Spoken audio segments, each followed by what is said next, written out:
बच्चों, हम लोग पिछली कक्षा में पार्ट 6 मैंने तैरना सीखा का जैसे मच्छर के लिए मछली में घुस जाना यहाँ तक पढ़े थे। आज हम लोग शेष भाग को पढ़ेंगे।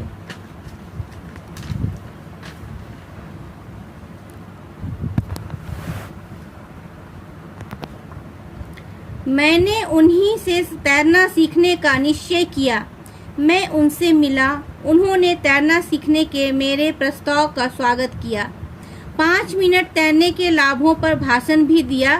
2 अवसरों पर मुझे जान पड़ा कि भाषण की बीमारी बहुत व्यापक है, रक्तचाप रोग के समान। मैं समझ गया कि संसार से सारे रोग दूर हो सकते हैं। देशों की आपसी लड़ाई बंद हो सकती है। चंद्रमा पर धान की खेती हो सकती है, किंतु भाषण देना बंद नहीं हो सकता। भाषण में उन्होंने तैरने के जितने लाभ बताए उतने किसी विटामिन से संभव नहीं, ना किसी इंजेक्शन से, ना मंत्र से। उन्होंने कुछ लेना स्वीकार नहीं किया। तैरने की शिक्षा देने में उनका एकमात्र उद्देश्य देश की सेवा थी। युवकों को देश सेवा के योग्य बनाना था।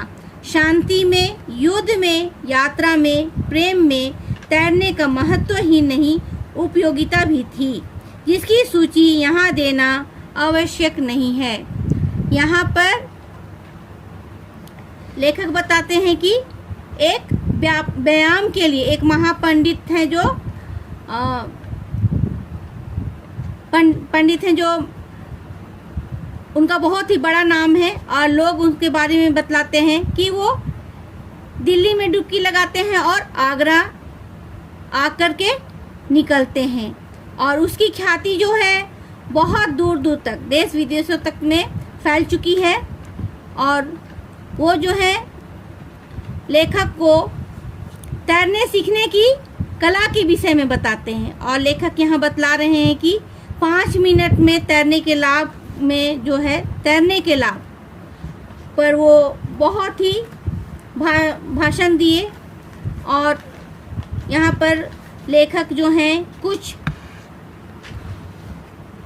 रोगों के विषय में, जैसे रक्तचाप और चंद्रमा पर धान की खेती, अनेक उदाहरण से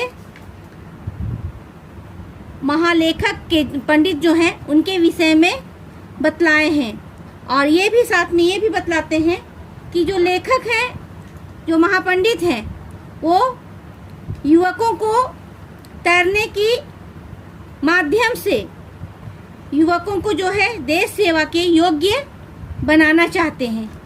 उसका उद्देश्य सिर्फ तैरना ही नहीं, बल्कि युवकों को देश की सेवा के योग्य भी बनाना है। और जो जिसके विषय में लेखक बोलते हैं कि इसकी सूची को यहाँ पर देना आवश्यक नहीं है। अब आगे देखेंगे। शनिवार का दिन था, मई का महीना और 5 बजे संध्या का समय। गंगा तट पर पहुंचा। मेरे भावी गुरु वहां उपस्थित थे और भी 2-3 शिष्य जिन्हें तैराकी कला में पारंगत होना था, वहां जांघिया पहने घाट पर मौजूद थे। जानकारी के लिए बता देना आवश्यक है कि वाराणसी में गंगा के किनारे सड़क से जल तक पत्थर की सीढ़ियां बनी है। यहाँ पर लेखक बतला रहे हैं कि शनिवार का दिन था और मई महीना का संध्या का 5 बजे थे। गंगा तट पर मैं पहुँचा और उससे पहले मेरे पहुँचने से पहले ही मेरे जो भावी गुरु हैं वहाँ उपस्थित थे और उनके साथ में 2-3 शिष्य भी थे जो तैराकी कला में माहिर थे। और वो बता रहे हैं कि वाराणसी के गंगा के किनारे सड़क से जल तक पत्थर की सीढ़ियां बनी हुई है।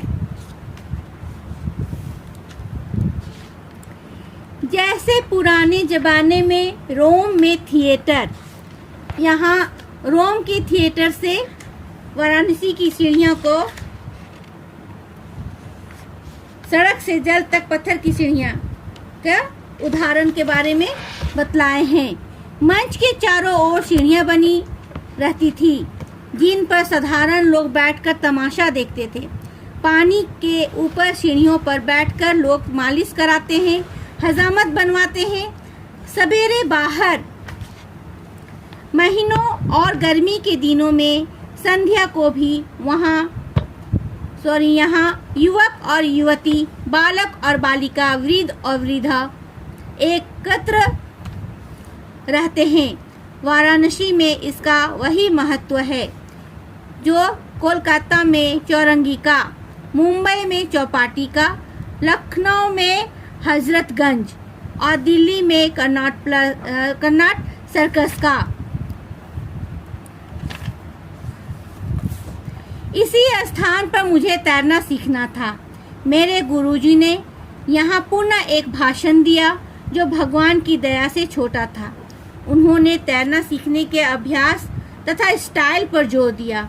बोले, जो महत्व सरकार के यहाँ फाइल का है, शरीर में बाइल का है, उससे अधिक महत्व तैरने में स्टाइल का है। इतना कहने के बाद उन्होंने आज्ञा दी, पानी में उतरिए। मुझे उस समय जल से भी भय लगने लगा, किंतु मैंने साहस बटोरा और पानी में उतरने लगा। मेरी गति से, मेरे हाव भाव से, मेरे चेहरे की भाव भंगिमा से लोगों को यह जान पड़ा होगा कि मेरे मन में भय अटखेलियां कर रहा है, क्योंकि सभी की आंखें मेरी ओर इस प्रकार देख रही थी मानो मनुष्य नहीं कोई चिड़ियाघर का निवासी तैरने जा रहा है। यहाँ पर लेखक बता रहे हैं कि पुराने ज़माने में रोम के थिएटर में मंच के चारों ओर जैसे सीढ़ियाँ बनी रहती थी, ठीक उसी प्रकार गंगा नदी के किनारे चारों तरफ सीढ़ियाँ बनी हुई हैं। और जैसे सवेरे जो हैं या गर्मी के दिनों में संध्या के समय में युवक युवती, बालक बालिका और वृद्ध वृद्धा मतलब बूढ़े लोग जो हैं यहाँ एकत्र होते हैं और संध्या गंगा नदी का जो है आनंद को लेते हैं।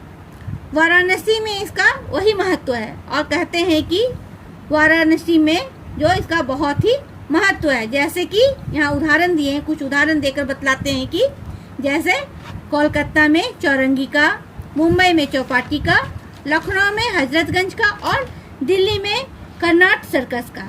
ये जो है 2-3 जगहों का स्थान का वो उदाहरण बतला रहे हैं और कहते हैं कि तैरना जो है मुझे इसी स्थान में सीखना है।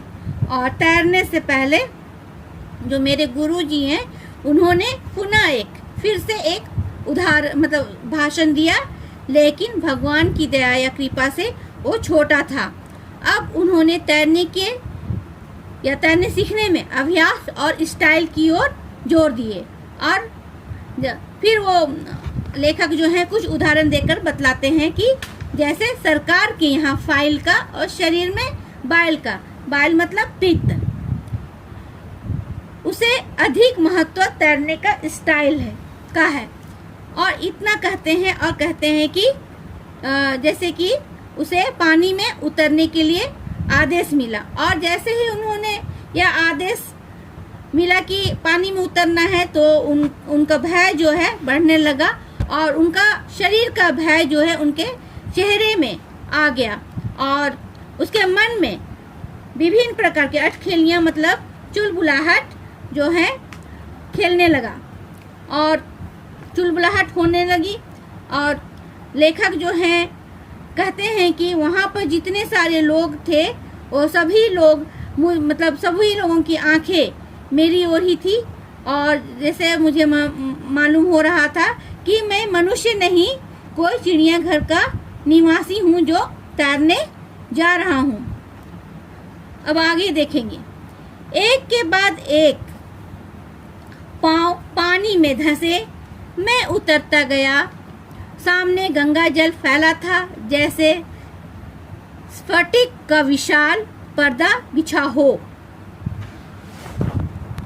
दाहिने और बाएं पानी पानी मंद गति से धारा बहती जा रही थी, जैसे कोई विशाल अजगर रेंग रहा हो। मैंने देखा पश्चिम में सूर्य मुझ पर ही मुस्कुरा रहा है। इधर उधर लोग उत्सुकता से देख रहे थे कि कोई नया खेल होने वाला है। इधर मेरा हाल तो बुरा ही था। सुनने और देखने की शक्ति ही जैसे समाप्त हो गई थी। उसी समय मुझे गुरुजी का स्वर सुनाई दिया, चिंता ना करो, गंगा परम पावनी है। इसमें जो डूबता है वह भी सीधा स्वर्ग जाता है। अब तो मेरा विवेक भी गायब हो गया। गुरुजी मुझे हाथ पैर चलाना सिखा रहे थे और मैं सीधा स्वर्ग जा रहा था, परंतु मरता क्या ना करता। यहाँ पर लेखक बतलाते हैं कि जैसे ही मैं गंगा जल की पानी में या नदी में उतरा तो मेरे पाँव जो हैं पानी में ही धंसे और दाएं बाएं की ओर से मेरे जो जल है वो निकलने लगी और मंद गति से बहते जा रही है। जैसा यहाँ उन्होंने अजगर का उदाहरण देते हुए कह रहा है कि जैसे कि मान लो कोई विशाल अजगर मेरे पैरों के समक्ष से गुजर रहा है और जो पश्चिम में सूर्य है जो मुझे ही देख करके हंस रहा है। यहाँ पर लेखक अजगर और सूर्य का उदाहरण देते हुए बतला रहे हैं और कहते हैं कि लोग जो हैं बाहरी जो लोग बाहर खड़े हैं उत्सुकता पूर्वक मुझे ही देख रहे हैं, जैसे कि यहाँ कोई नया तमाशा होने वाला है। और इधर मेरा हाल जो है बहुत ही बुरा है, जो मेरे सुनने और समझने की शक्ति भी मेरा समाप्त हो गया है। और उसी समय मुझे गुरुजी की आवाज़ सुनाई पड़ी और गुरुजी ने कहा, चिंता न करो, गंगा परम पावनी है। और इधर जो डूबता है, गुरुजी ये भी बोलते हैं गंगा पवित्र जल परम पवित्र नदी है और इस नदी में जो कोई भी डूब जाता है तो वो सीधे स्वर्ग ही जाता है। और यहाँ पर लेखक जो हैं गुरुजी के इस कथन से बोलते हैं कि मैं और भी डर गया, मेरे होश हवास उड़ गए, मेरे विवेक जो हैं गायब हो गए। और गुरुजी जो हैं मुझे हाथ पैर चलाना सिखा रहे हैं और लेखक बोलता है कि मैं सीधे मतलब मन में वो सोच रहा है कि मैं सीधे स्वर्ग जा रहा हूँ और मरता क्या ना करता। कहने का तात्पर्य यह है कि मैं जब जल में उतर चुका हूँ तो इसके अलावा मैं और कुछ भी नहीं कर सकता हूँ। मैं फटाफट हाथ पैर मारने लगा। गुरुजी ने मुझे थोड़ा और धक्का दे दिया और मैं 5-6 हाथ पानी में आगे चला गया। अब तक मैं खंभे की तरह खड़ा था, अब सहतीर की तरह लेट गया। हाथ तो चल ही रहे थे, कभी एक हाथ उठता कभी दूसरा। फिर मैं पानी के अंदर जाने लगा, जैसे टार पीड़ों लगने पर जहाज जल समाधि लेने लगता है। मेरी आंखों के आगे लाल सागर लहरा रहा था। जान पड़ता था गंगा छोड़कर रेड सी में आ गया हूँ। संसार में डूबकर जैसे मुझे भगवान विष्णु के दर्शन हो गए थे। गंगा जल का कितना सेवन कर गया यह तो याद नहीं। यहाँ पर लेखक बतला रहे हैं कि मैं फटाफट हाथ पैर मारने लगा और तब तक गुरुजी हैं जो मुझे धक्का दे दिए और 5-6 हाथ पानी आगे की ओर चला गया। गुरुजी के धक्के से लेखक जो हैं कहते हैं कि मैं 5-6 हाथ पानी में आगे की ओर चला गया और अब तक मैं खंबे की तरह खड़ा था, अब सहतीर की तरह लेट गया हूँ। सहतीर मतलब है आपका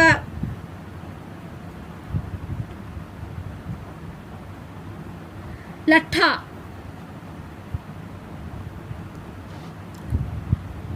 हाथ तो चल ही रहे थे, अब बोलते हैं कि हाथ चल रहा था, लेकिन कभी एक हाथ उठता तो कभी दूसरा, और इस प्रकार मैं पानी के अंदर जाने लगा जैसे टारपीडो।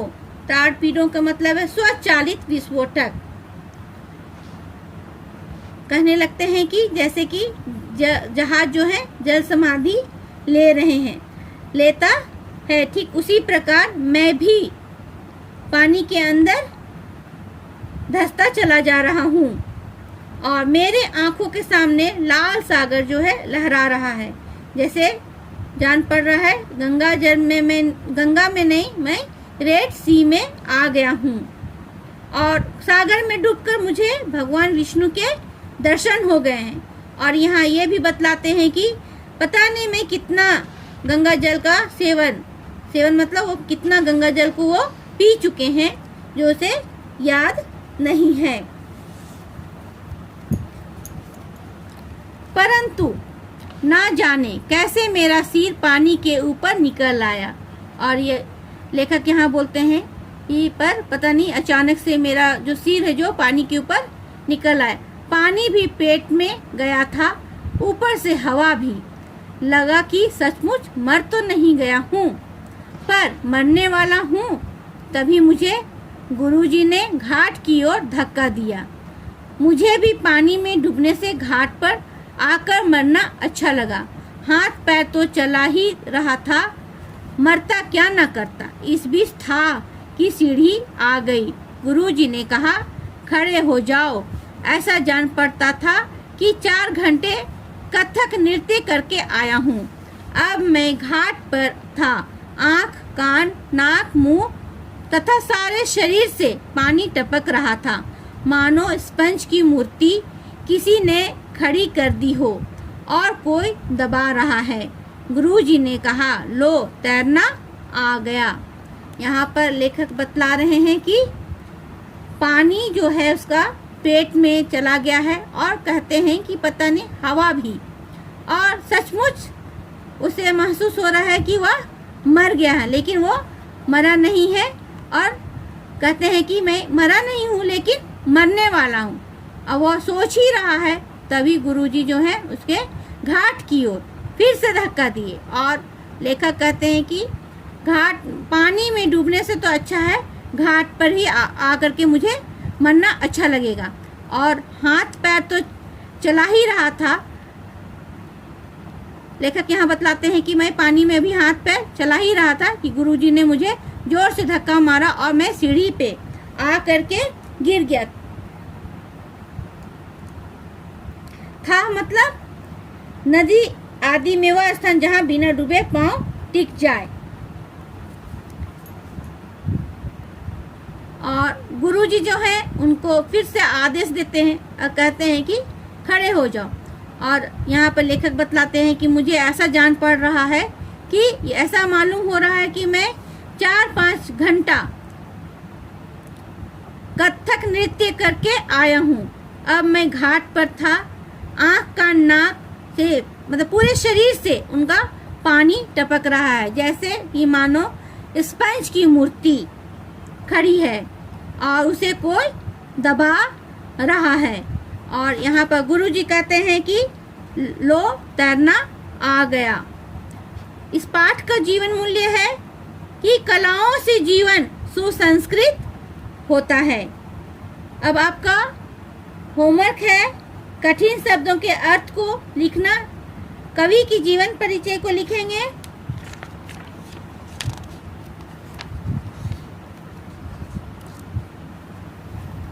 और मौखिक प्रश्न और लघु प्रश्न का आंसर को मैं पहले बता चुकी हूँ। इन सभी प्रश्नों के उत्तर को आप लोगों को याद करना है। नेक्स्ट क्लास में हम लोग दीर्घ उत्तरीय प्रश्न का आंसर को देखेंगे।